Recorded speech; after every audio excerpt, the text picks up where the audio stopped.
जय Hind dear student. मैं आपके साथ अरविंद सर आपके अपने YouTube चैनल रिजल्ट मेकर पे बहुत बहुत स्वागत करता हूँ। डियर स्टूडेंट, आज के सेशन में हम लोग जो कंप्लीट करने वाले हैं एलसीएम एचसीएफ का पार्ट 2 करने वाले हैं। याद होगा इससे पहले जो मैंने पार्ट 1 बनाया था उसमें हमने एलसीएम का शॉर्टकट ट्रिक्स, ज़बरदस्त ट्रिक्स मैंने कवर किया था। वो वीडियो नीचे डिस्क्रिप्शन में लिंक दिया रहेगा, आप वहां से देख सकते हो। और आज के सेशन में जो मैं कवर करने वाला हूं ज़बरदस्त एचसीएफ का ट्रिक्स पढ़ाने वाला हूं। डियर स्टूडेंट, एचसीएफ का ट्रिक्स इतनी मज़ेदार है कि दुनिया का कोई भी नंबर जिसका आपको एचसीएफ निकालनी है विदाउट पेन और पेपर का सिर्फ चुटकी बजा करके आप निकाल सकते हो। पेन की कहीं भी आवश्यकता नहीं पड़ेगी। तो चलिए इस सेशन को, क्या मेरे बातों में वाकई दम है?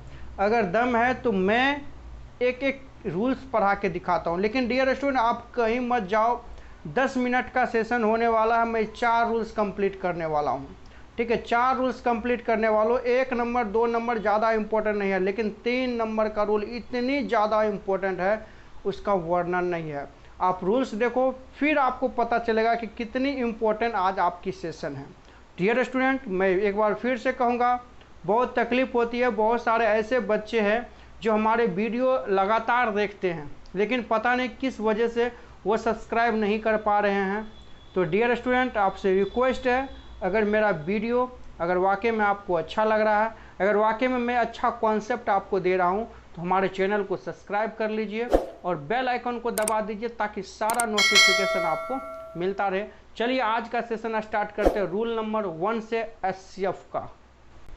चलिए फर्स्ट लॉजिक ट्रिक्स मैं बता रहा हूँ। कंडीशन में एक एक चीज़ को बारीकी से बता दूँ ताकि अधूरा नॉलेज आपको नहीं मिले। जो भी नॉलेज मिले परफेक्ट मिले, क्योंकि परफेक्ट नॉलेज मिल जाएगा भैया, कॉन्सेप्ट मिल जाएगा तो वो आपके लिए पावर होगा और उससे आप कोई भी क्वेश्चन को कर सकते हो। देखो फर्स्ट रूल क्या है भाई, कि यदि सभी संख्या आपस में असमान हो, मतलब सभी संख्या आपस में असमान हो, मतलब सिमिलर, ठीक है, सिमिलर नहीं हो, मतलब अनसिमिलर हो, तो आपस में किसी का कोई रिलेशन नहीं होता। और आपस में किसी का कोई रिलेशन नहीं हो तो उसके साथ एचसीएफ हमेशा 1 जाएगा।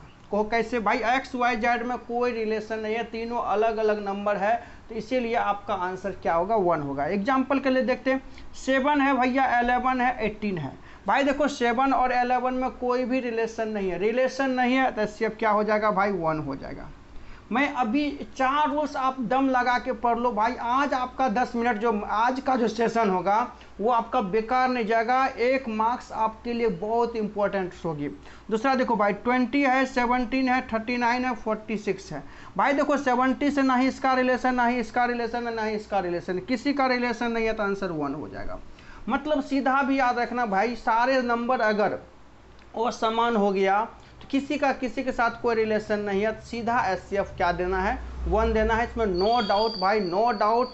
माइंड को सेटअप करना है। और देखिए दूसरा ट्रिक्स जो है इससे भी ज़बरदस्त भाई, जैसे जैसे आगे बढ़ेंगे ना लाजवाब ट्रिक आपके लिए पेश करूंगा। चलो भाई नेक्स्ट ट्रिक्स देखते हैं। चलो भाई सेकेंड रूल्स देखते हैं। भाई मैं बोला ना सबसे बेस्ट आपके लिए कॉन्सेप्ट है। देखो सेकेंड लॉजिक क्या कि भाई सभी संख्या आपस में दोगुना हो रहा हो, सभी संख्या आपस में दोगुना हो रहा हो, या सारे संख्या किसी एक का मल्टीपल हो। कंसेप्ट देखो भाई, सारे नंबर किसी एक दूसरे का मल्टीपल दोगुना हो रहा हो, या किसी एक नंबर का सारा मल्टीपल हो।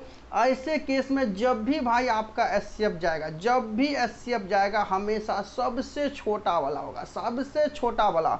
तो भाई देखो 2 दूना 4 हो रहा है, 4 दूना 8 हो रहा है, 8 दूना 16 हो रहा है, सारा नंबर 2 गुना हो रहा है, तो जो सबसे छोटा है भाई वही आपका एचसीएफ होगा।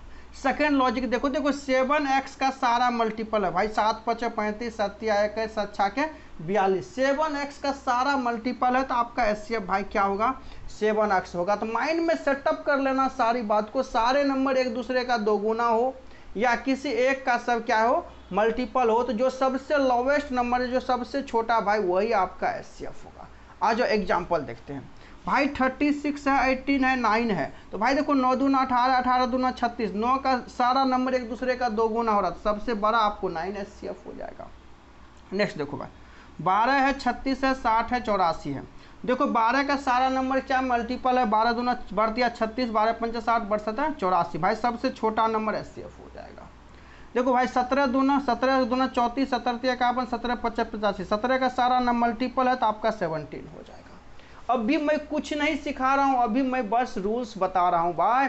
तीसरा नंबर देखो कहीं मत जाना है, अगर जाओगे तो तीसरा नंबर भाई 3 नंबर का काम जो है ना हमेशा रिक्सी होता है, 3 नंबर का रूल भी रिक्सी है, इसलिए 3 नंबर के रूल्स को दिलों और जान में इस तरह से बैठा के रखना भाई। जब जब एचसीएफ बनाओगे आपको 3 नंबर का ही रूल साथ देगा और कोई भी रूल साथ नहीं देगा भाई। ये सब तो स्पेशल रूल्स है, लेकिन 3 नंबर के साथ कोई कंडीशन नहीं है भाई। जो नंबर डालना डाल दो, वो सारे के लिए सेटिस्फाइड है। बस 3 नंबर का रूल सीख जाओ, कभी भी एचसीएफ आपका नहीं रुकेगा, हमारी गारंटी है। मैं बोलता नहीं हूँ भाई, करके दिखाता हूँ। चलिए नेक्स्ट एग्जाम्पल। चलिए भाई ये कॉन्सेप्ट देखिए, ये आपके एलसीएम और एचसीएफ में जो एचसीएफ निकालते हैं उस चीज़ को बदलने वाली है भाई। आज से आपके टेक्निक्स को बदल देंगे हम, क्योंकि भाई मक्खन जैसी चीज़ें मैं दे रहा हूँ। आज मैं पहले सारा चीज़ एक एक करके आपको समझा देता हूँ ताकि कहीं भी कोई तकलीफ ना हो। भाई कंडीशन देखो क्या है, रूल नंबर 3 का कंडीशन क्या भाई, इसमें कंडीशन बस इतना याद रखना भाई, यदि सम संख्या यानी इवन नंबर के साथ विषम संख्या यानी ऑड नंबर आ जाए। भाई इवन नंबर के साथ अगर ऑड नंबर आ जाए, यानी सम संख्या के साथ अगर विषम संख्या आ रही है, भाई इतना ही समझना, दुनिया में 2 ही नंबर होता है, या तो सम संख्या होता है विषम संख्या होता है। तो सम संख्या के साथ अगर विषम संख्या आ रही है तो 2 कंडीशन देखना भाई। अगर विदाउट रिलेशन है तो एचसीएफ 1 होगा भाई, विदाउट रिलेशन है तो एचसीएफ 1 डाल दो मोहर मार करके, ठीक है। अगर विदाउट रिलेशन नहीं है, अगर विदाउट रिलेशन, अगर दोनों में कोई भी नंबर नहीं आ रहा है, यानी कि सम के साथ विषम आया, किसी के साथ कोई संबंध नहीं आ रहा है, तो एचसीएफ 1 जाएगा। दूसरा देखो विद रिलेशन, अगर रिलेशन में आया है भाई तो अगर रिलेशन में है तो सबके साथ वो नंबर आंसर होगा जो सबसे बड़ी है, सबसे बड़ी संख्या जिसका सबके साथ रिलेशन है वही आंसर होगा। आपको ऐसे नहीं समझना भाई, 1 मिनट का कहानी सुनो दिमाग हिला देगा। मान लो भाई कि मैं कहीं जा रहा हूँ, ठीक है, मैं कहीं जा रहा हूँ, मान लो मैं दिल्ली जा रहा हूँ, देखा रास्ते में कोई रिलेटिव है तो पता चला भाई कोई रिलेटिव नहीं है, नो रिलेटिव। तो मैं अगर किसी के यहाँ अगर डायरेक्ट वे में रुकूँ तो मुझे इंसानियत के नाते 1 गिलास पानी मिलेगा, 1 गिलास पानी मिलेगा। और ज़्यादा अगर मेरा व्यवहार ठीक रहा, मेरा बिहेव ठीक रहा तो भाई 1 कप चाय मिल सकता है, इसके अलावा और कुछ नहीं होता, क्योंकि भाई विदाउट रिलेशन, यानी कि हम बिना रिलेशन में गए हैं। लेकिन अब मान लो कि यहाँ से मुझे अगर कहीं जाना है, पटना जा रहा हूँ, और रास्ते में पता क्या भाई रिलेटिव भी है, तो पता चला 2-3 रिलेटिव है भाई, अपना ससुराल है, पप्पा का ससुराल है, दीदी का ससुराल है, भाई का ससुराल है। तो ऐसे परिस्थिति में सबका रिलेशन है, लेकिन भाई वैसे रिलेशन में जाना है जो सबसे ज़्यादा नज़दीक हो, मतलब सबसे नज़दीक हो, जहाँ पे आपको बहुत ज़्यादा मान सम्मान मिले। मतलब जब 2 का भी रिलेशन हो, 3 का भी हो, 5 का भी हो, 10 का भी हो, तो सबसे बड़ा वाला 10 आंसर होगा, 2, 3, 5 नहीं होगा। ये माइंड में याद रखना। देखो एग्जाम्पल, पहला देखो 40 है, 65 है, 73 है। तो भाई देखो 40 से और 65 में तो रिलेशन है 5 का, लेकिन 73 से कोई रिलेशन नहीं है। तो भाई एक भी अगर बीच में दुविधा दे रहा है तो एचसीएफ 1 हो जाएगा। तो भाई एचसीएफ 1 हो जाएगा, बस यही दिमाग में लगा कर रखना। रिलेशन बनेगा तो सबके साथ बनेगा, एक भी बीच में अगर पंचायती कर रहा है तो आंसर आपको 1 चले जाएगा, ये माइंड में रखना है। दूसरा देखो भाई 18 है, 60 है, 95 है, 108 है। भाई यहाँ तक में देखो 18 है, 60 है, यहाँ तक में तो 2 का रिलेशन बन रहा है, 6 का रिलेशन बन रहा है, लेकिन भाई 18 और 95 में कोई रिलेशन ही नहीं बन रहा। और जब यहाँ रिलेशन नहीं बनेगा तो आगे कहीं भी रिलेशन नहीं होगा। यदि पहली मुलाकात अगर गड़बड़ हो गया तो भाई आगे मुलाकात करके भी कोई फ़ायदा नहीं है, तो इसलिए एचसीएफ 1 डाल दो, ठीक है। अगला देखो 256 है, 291 है, 307 है। तो भाई 256 और 291 में कोई रिलेशन हो ही नहीं सकता है, इसलिए एचसीएफ 1 हो जाएगा। मतलब सम के साथ विषम आ रहा है, बिना संबंध का एचसीएफ 1 होगा। अब कहोगे भाई खाली तो बिना संबंध का, आप बता दी, थोड़ा सा संबंधित में चलिए, अपना ससुराल जाके देखिए वहाँ पे क्या होता है। तो चलिए भाई मैं रिलेशन वाला एग्जाम्पल दिखा देता हूँ, बिल्कुल सटीक एग्जाम्पल, ताकि आपके माइंड में वो बैठ जाए। भाई देखो लास्ट में मैं आपके लिए एक छोटा सा होमवर्क दूंगा।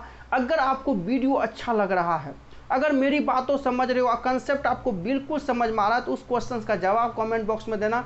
मुझे आपकी कमेंट का बहुत ज़्यादा इंतज़ार होती है। चलो भाई इसका नेक्स्ट एग्जाम्पल देखते हैं। चलो भाई इस एग्जाम्पल को देखो, यहाँ से आपको पूरा ब्रेन वॉश कर दूंगा मैं। देखो भाई 12 है, 24 है, 42 है। भाई देखो 2 का रिलेशन सबके साथ आ रहा है क्योंकि 2 से सारा डिविजिबल है। भाई देखो 3 से भी सारा डिविजिबल है, 3 का भी रिलेशन लग रहा है। 6 से भी सारा डिविजिबल है, और भाई 2 से भी डिविजिबल है, 3 से भी डिविजिबल है, 6 से भी डिविजिबल है। लेकिन उसके बाद आप कोई देखो 12 से 24, लेकिन बस 42 डिविजिबल नहीं है। तो भाई 2 का भी रिलेशन है, 3 का भी रिलेशन है, 6 का भी रिलेशन है। भाई जब बहुत सारा रिलेशन हो तो सीधा हम बड़ा वाला लेंगे, सबसे बड़ा वाला आंसर होंगे भाई, आंसर 6 हो जाएगा। ठीक है, माइंड में सेटअप हो गया। अगर सम के साथ विषम आता, नो रिलेशन, HCF 1 जाता। कितना बड़ा नंबर हो भाई, ये रूल आपके अपने अंदर बैठा लो, पैकेट में रख लो, जब क्वेश्चन आए 17 पैकेट से निकाल दो। आगे देखो 748 है, 946 है, 540 है। भाई इसका आंसर क्या होगा? तो देखो अगर मैं एक बार नज़र डालूँ तो भाई 2 का रिलेशन सारा में बैठता है, क्योंकि 4 का रूल्स क्या भाई, लास्ट 2 डिजिट अगर 4 से डिविजिबल है तो वो कटेगा। ठीक है, तो लास्ट 4 डिजिट, लास्ट का दो डिजिट भाई नहीं कट रहा है। ठीक है, और 3 का रूल है, सारे नंबर्स का एडिशन अगर 3 से कटेगा तो वह 3 से डिविजिबल होगा। तो 7 + 4 11 8 19 भाई 3 से नहीं कटेगा, 3 के मल्टीपल से नहीं कटेगा। 2 से डिविजिबल है और 4 से डिविजिबल नहीं है, तो 4 से ऊपर का नहीं होगा, 5 का होगा नहीं, सीधा आंसर भाई 2 हो जाएगा, क्योंकि यहाँ पे सिर्फ 2 का रिलेशन बन रहा है। तो आई होप बहुत अच्छा लग रहा है। तो भाई बहुत अच्छा लग रहा है तो इधर उधर जाने की दिक्कत नहीं है भाई। अगला रूल्स एक बचा है 4 नंबर का, जो बहुत ही इंपॉर्टेंट है आपके कॉम्पिटिटिव एग्जामिनेशन में। उस रूल्स को देख लीजिए, फिर क्वेश्चंस होगा होमवर्क, उसका एग्जाम आंसर कमेंट कर देना, ताकि मैं नेक्स्ट जो पार्ट 3 बनाऊँ, ये पार्ट 2 है, इससे भी और धमाका बनाऊँ। ठीक है, आ जाओ। चलो भाई अगला क्वेश्चन देखते, बहुत ही दमदार। देखो भाई कंडीशन थोड़ी सी याद रखना, नहीं भी लिखता तो मैं बता देता हूँ, मैं लिख देता हूँ ताकि आपको अच्छे तरीके से याद है। यदि बेस समान हो, यदि बेस सेम हो भाई यदि बेस सेम हो तो सबसे छोटी वाली पावर वाला नंबर जो है HCF होगा। सीधा समझोगे, यदि भाई बेस सिमिलर है तो जो सबसे छोटा वाला संख्या है, जो सबसे छोटा पावर है, वही आपका HCF होगा। आ जाओ देखो भाई, इसमें सबसे छोटा पावर कौन है? तो कोई भी कह देगा भाई 7 पे पावर 13 जो सबसे छोटी वाली पावर है, तो यही आपका HCF होगा। इसमें देखो भाई, देखो माइनस में क्या होता है कि जो सबसे छोटी नंबर होता है, माइनस में जो जितना छोटी होता है उतना बड़ी होती है, और जो जितना बड़ी होती है उतना छोटी होती है। तो भाई सबसे छोटी वाली नंबर है 13 पर पावर -104। ये था आपका चौथा रूल। भाई अब आपके लिए होमवर्क आता है, मुझे विश्वास है कि आप ज़रूर कमेंट करोगे, और साथ ही वीडियो कैसा लगा ये भी कमेंट करना। चलो मिलते हैं होमवर्क के लिए। चलो भाई ये 2 क्वेश्चन होमवर्क के लिए है, मुझे आपकी कमेंट की इंतज़ार रहेगी। मिलते हैं बहुत ही जल्दी नेक्स्ट वीडियो में धमाका मचाने के लिए। तब तक मैं इस वीडियो को इतना वायरल कर दो भाई, मुझे भी लगे कि नहीं आप भी हमारे लिए उतना ही मेहनत करते हो जितना मैं आपके लिए करना चाहता हूँ। चलो आज के लिए बस इतना ही। Thank you so much watching this video. Thank you friends.